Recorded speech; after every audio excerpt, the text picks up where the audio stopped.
Bonjour, bienvenue à la faculté de médecine. Venez, je vous emmène à la bibliothèque historique.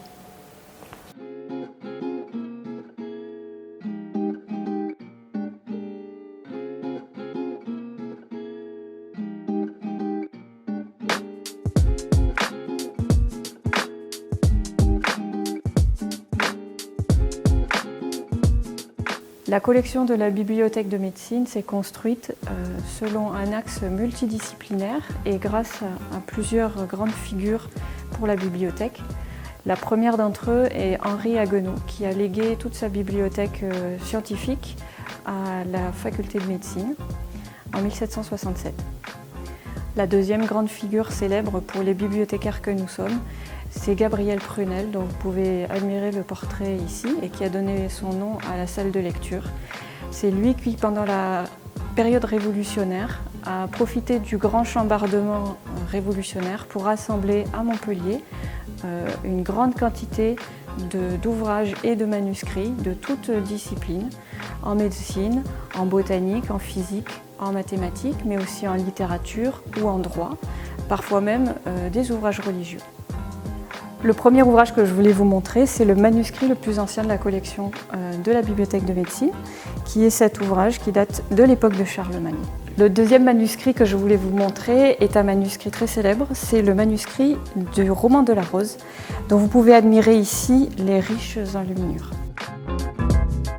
La bibliothèque de médecine conserve également dans ses collections les archives anciennes de la faculté.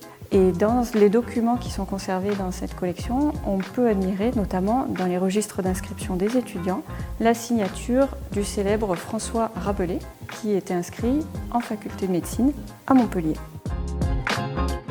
Pour évoquer l'enseignement de la médecine à Montpellier, je voulais aussi vous montrer cet ouvrage très richement illustré d'André Vézal. C'est un ouvrage d'anatomie où vous voyez une scène de dissection. Ce petit ouvrage est un ouvrage de botanique. Je vous ai expliqué que les collections de la bibliothèque de médecine ne conservent pas que des ouvrages de médecine, mais de toutes les disciplines. Cet ouvrage-là est un ouvrage de botanique écrit par Pierre Magnol, un célèbre botaniste montpelliérain. C'est l'exemplaire de Magnol lui-même. Et vous pouvez voir qu'il est enrichi d'annotations nombreuses. C'était quelque chose qu'on interdit désormais de faire sur les ouvrages de bibliothèque, mais en l'occurrence, c'est l'exemplaire de l'auteur qui retravaillait pour une édition ultérieure qui n'a jamais vu le jour.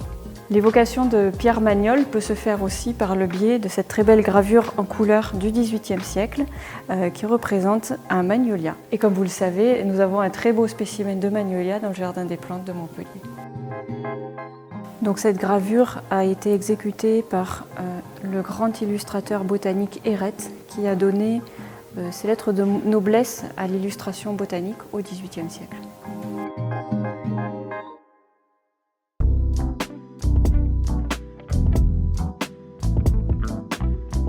Bienvenue dans le musée Atget, qui doit son nom au collectionneur qui a donné sa collection à la faculté de médecine, Xavier Atget, qui est ici représenté en portrait. Xavier Atget est né à Montpellier et ensuite a vécu à Paris pendant la deuxième moitié du XVIIIe siècle. Il a travaillé dans l'administration, dans les contributions directes. Et au moment de sa retraite, en 1826, il est retourné à Montpellier jusqu'à son décès en 1833. Xavier Atget, pendant sa carrière à Paris, a beaucoup collectionné des dessins et des estampes. C'était un amateur d'art éclairé. Et il a récolté ainsi plus d'1 millier de dessins et 5000 estampes dont il a fait don à la faculté de médecine. Nous avons ici de très beaux dessins de Giambattista Tiepolo, artiste italien du XVIIIe siècle dont le musée conserve une très belle série.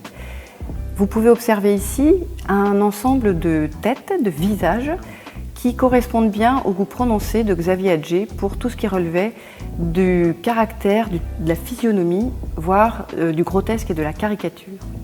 L'école française est très bien représentée, en particulier les artistes du Midi de la France, ce qui était un vœu très cher à Xavier Atget. Vous avez par exemple ici des dessins de Charles Natoire, 2 académies à la Sanguine, du Nîmois, donc Charles Natoire, et ici un très beau dessin du sculpteur marseillais Pierre Puget. Par exemple, vous avez ici un très beau portrait réalisé par l'artiste du XVIIIe siècle, Élisabeth Vigée-Lebrun, croqué sur le vif, très spontané. Voici d'autres exemples de l'école française du XVIIIe siècle, en particulier ces très belles feuilles de Jean-Honoré Fragonard à la sanguine. Pour finir, voici 3 dessins du peintre François-André Vincent représentant du néoclassicisme à la fin du XVIIIe siècle et au début du XIXe siècle.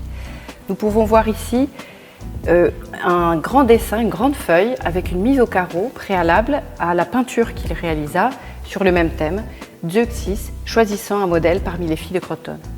Vous avez de part et d'autre d'autres études relatives à cette même peinture.